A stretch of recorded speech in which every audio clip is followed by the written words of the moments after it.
Good morning friends. I am advocate Amit Kumar Gupta.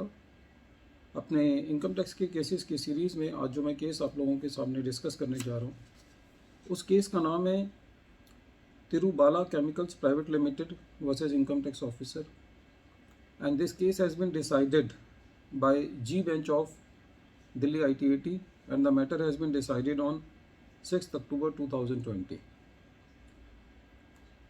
This matter has been reported in 84 ITR Tribunal at page number 8. ये matter जो है section 68 की addition का है।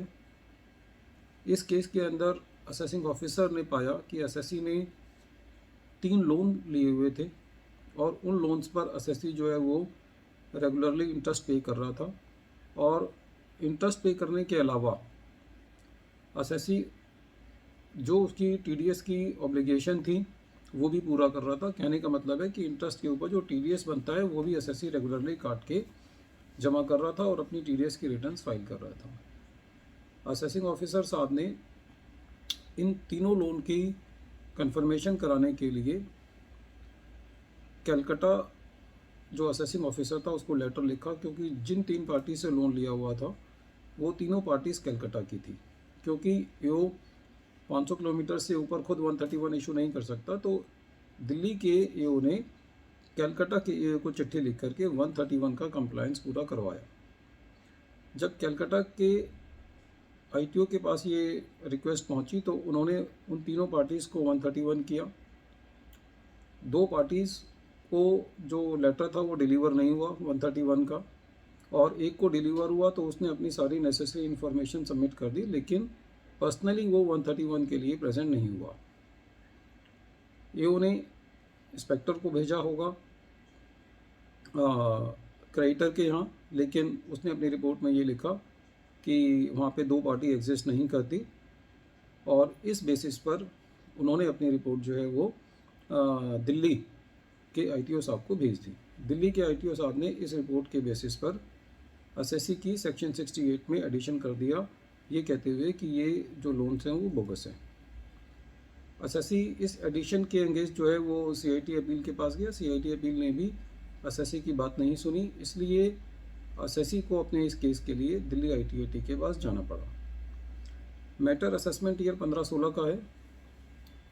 Delhi ITAT ने इस केस में असेसी को रिलीफ दिया, ये कहते हुए कि असेसी ने असेसिंग ऑफिसर को ये अपनी लेटर में लिखा था कि जिस इंस्पेक्टर की रिपोर्ट पे ये साहब बिलीव कर रहे हैं उस इंस्पेक्टर से असेसी को कन्फ्रंट कराया जाए। और असेसी ने ये कहा कि जिन लोन्स को सेक्शन 68 में एडिशन किया जा रहा है, उन लोन्स के ऊपर जो इंटरेस्ट पे किया गया है उसको AO ने जो है वो डिसअलाउ नहीं किया है, तो उन लोन्स को भी जो है वो सेक्शन 68 के अंदर नहीं जोड़ा जा सकता, ऐड नहीं किया जा सकता। तो दिल्ली ITAT ने ये देखा कि जो असेसी था उसने अपने पार्ट पे 68 का जितना भी लोन्स की क्रेडिट वर्थिनेस को, जेन्युइननेस को पूरा करने के लिए जिन भी डॉक्यूमेंट्स की ज़रूरत थी वो AO को दिए थे। AO ने उन सब डॉक्यूमेंट्स को नहीं माना, कहीं पे भी अपने असेसमेंट ऑर्डर में उन डॉक्यूमेंट्स की विश्वसनीयता पे कोई प्रेशर नहीं उठाया, खाली इंस्पेक्टर की रिपोर्ट के बेसिस पर असेसी की एडिशन कर दिया। ITAT ने कहा कि जो असेसिंग ऑफिसर था उसने जब इंटरेस्ट को डिसअलाउ नहीं किया तो इन लोन्स को भी नॉन जेन्युइन नहीं माना जा सकता, और यदि इनको करना था तो जो असेसी ने रिक्वेस्ट दिया था कि उस इंस्पेक्टर की से कन्फ्रंट कराया जाए, जैसे इंस्पेक्टर ने जाकर के ये इंस्पेक्शन किए, तो उसका भी मौका जो है वो असेसी को नहीं दिया गया असेसिंग ऑफिसर के द्वारा। तो इस केस में ITAT ने असेसी की जो डिमांड क्रिएट हुई थी और जो AO का ऑर्डर था उसको कैश कर दिया और असेसी को रिलीफ मिला।